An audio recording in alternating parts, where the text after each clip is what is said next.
আসসালামু আলাইকুম। Excel data cleaning with Python সিরিজে সকলকে স্বাগতম।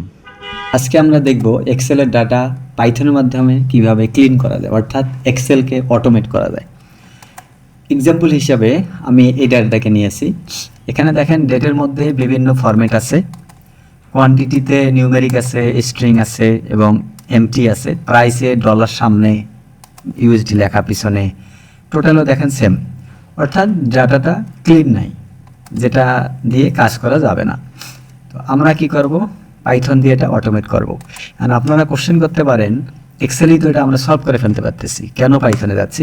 কারণ হচ্ছে এখানে এই 6টা ডাটা না হয়, যদি এটা 6000 হইতো বা 6 লাখ হইতো অর মোর দেন দ্যাট, তাহলে কিন্তু আপনি এভাবে ইজিলি করতে পারবেন না।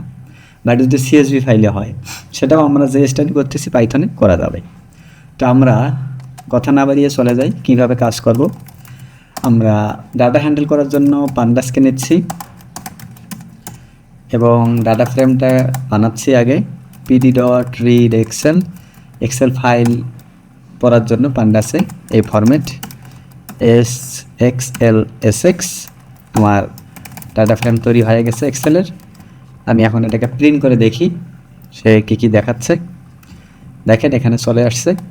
তো আমার কাজ হচ্ছে ডেটটাকে নিয়ে, আমার কাজ ডেট কলামটা নিয়ে প্রথম করব। আমি প্রথমেই চাচ্ছি যে এখানে কত ধরনের ডিফারেন্ট প্যাটার্ন আছে, অর্থাৎ দেখেন এখানে ইয়ার ড্যাশ মান্থ ড্যাশ ডে, এখানে আছে ইয়ার, দেন আছে হচ্ছে স্ল্যাশ দিয়ে মান্থ ডে, এভাবে এখানে আবার মান্থ আগে ডে এবং লেখা দিয়ে। এই কত ধরনের ফরম্যাট, এটা যখন অনেক ডাটা হবে তখন তো সহজে এরকম বোঝা যাবে না যে এখানে 3টে ফরম্যাট আছে। তো আমরা সেটা বাইর করবো আগে। সেটা বাইর করার জন্য একটা ফাংশন নেব, ডেট প্যাটার্নস। এখানে কি নেব, ডেট কলাম। প্রথমে আমাকে কি করতে হবে, ডেট কলামটাতে কোনো এমটি ডেটা আছে কি না আমি সেটা আগে ঠিক করে নিচ্ছি। ড্রপ এনে একটা পান্ডাসের ফাংশন আছে, তার কাজ হচ্ছে যদি ওখানে এমটি থাকে তাহলে সেটাকে ড্রপ হয়ে দেয়, অর্থাৎ বাদ দিয়ে দেয়। প্যাটার্নসগুলো আমরা ধরে রাখার জন্য একটা সেট টাইপের ভেরিয়েবল নিলাম। এরপর for date in date column. এরপর কি করব, প্যাটার্নটাকে আইডেন্টিফাই করব কীভাবে। রেগুলার এক্সপ্রেশনের সাবস্টিটিউট একটা ফাংশন আছে, সেটা দিয়ে আমরা ডিজিট ধরতে পারি। যদি সে ডিজিট পায় তাহলে সে রিপ্লেস করবে 0 দিয়ে, কোন ভেরিয়েবলে, ডেটের। দেন প্যাটার্নস ডট অ্যাড, অর্থাৎ এখানে আমরা অ্যাড করতেছি প্যাটার্নগুলো একটা একটা করে, এবং যখন শেষ হয়ে যাবে রিটার্ন করতেছি সব প্যাটার্ন। এবার যদি আমরা প্রিন্ট করি প্যাটার্নস, দেখেন তাহলে আমি ওইটাকে একটু কল করি ডিএফ ডেট। দেন আমি এবার প্যাটার্নসটাকে প্রিন্ট করে দেখি যে আমার এখানে কী কী প্যাটার্ন দেখায়, আর নিচে আমার ডাটাটার প্রিন্ট একটা থাক। এখন রান করি, দেখেন এখানে আমি কয়টা পাচ্ছি, 1 2 3 ধরনের প্যাটার্ন পাচ্ছি। এখানে যদি দেখেন 1 2 3 টাইপেরই প্যাটার্ন আছে, তার মানে আমার কোড ঠিকমতো কাজ করতেছে।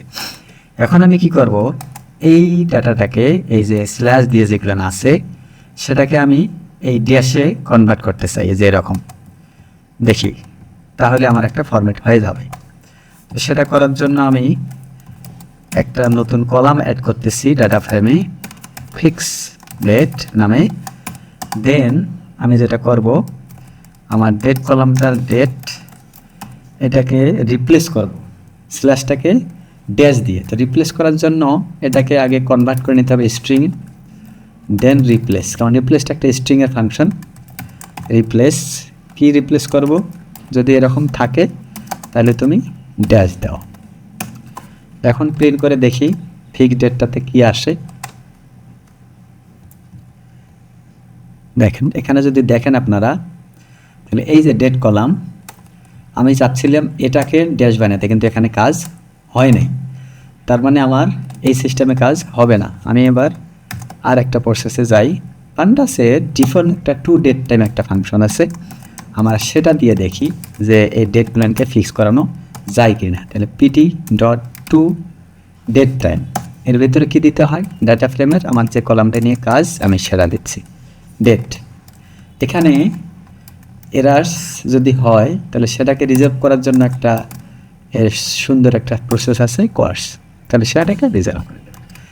এখন আমি রান করে দেখি আমার কী আউটপুট আসে, মানে ডেট কলামটা ঠিকমতো আসে কি না।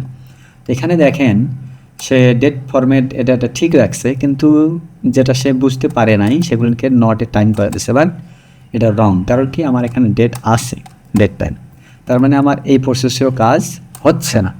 তাহলে আমি এখন নেক্সট একটা কাস্টম ফাংশন বানাই, যার মাধ্যমে আমি এই ডেটটাকে ঠিক করব। তাহলে আমি একটা ফাংশন লিখি, ডিফাইন ফিক্স ডেট।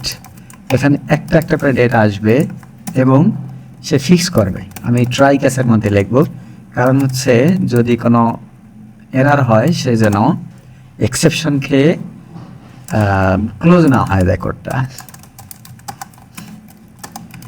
পার্সার এবারে ইনপুট করতে হবে। পার্সারটা হচ্ছে, আমি দেখাচ্ছি আপনাদেরকে, উপরে যাই একটু ইনপুট করে নেই, from date util G import parser. এবার আমরা এই ফাংশন দিয়ে করে দেখব। এটা না হইলেও আর অন্য বুদ্ধি আছে, তো আমরা আগে এটা দিয়ে করে দেখি। এখন আমার এখানে কি দেবো, এই যে ডেটটা দিচ্ছি আমি।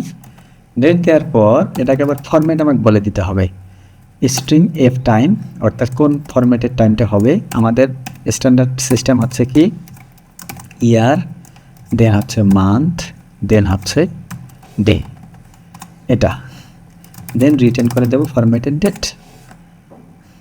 হ্যাঁ, আর যদি না হয়, অর্থাৎ এক্সেপশন খায়, অর্থাৎ এরার হয়, তাহলে এখানে দুই ধরনের এরার আসে, ভ্যালু এরার, টাইপ করে। তো আমরা সেটা নিয়ে এখন কাজ করব না, আমরা সিম্পলি রিটার্ন করে দেবো not a time panda set. এবার এটাকে আমরা কল করব। এরার কোথায় হয়ে আছে, ও এখানে একটা ক্লোন দিতে হবে। এরপর আমরা ডিএফ ফিক্স, নতুন একটা যে কলামটা নিচ্ছিলাম সেটা। এবার কি করব, ডিএফ, যেহেতু একটা একটা করে ভ্যালু পাঠাইতে হবে, যে কারণে এই স্টাইলে লিখতে হবে অ্যাপ্লাই ফিক্স ডেট। ফিক্স ডেটের ভিতরে আমাদের এখান থেকে একটা একটা করে ডাটা যাবে। এবার আমি যদি প্রিন্ট করি তাহলে দেখি কি আসে, দেখেন এবার হয়ে গেছে। এবার দেখেন এখানে যেটা, এটা সেম, এটা কনভার্ট হয়ে গেছে, এটা কনভার্ট হয়ে গেছে, এটা কনভার্ট হয়ে গেছে। নটের নাম্বার ছিল, এটা নটের টাইম, অর্থাৎ এখন পান্ডাসে ফরম্যাট হয়ে গেছে, এটা হয়ে গেছে। সো আমার ডেটটা ফিক্স হয়ে গেছে। এখন এই ডেটটা নিয়ে আমরা বিভিন্ন গ্রুপিং করা বা অন্যান্য কাজ করতে পারবো। নেক্সট আমরা দেখব কিভাবে কোয়ান্টিটি কলামটাকে ঠিক করা যায়। সেই পর্যন্ত সঙ্গেই থাকুন।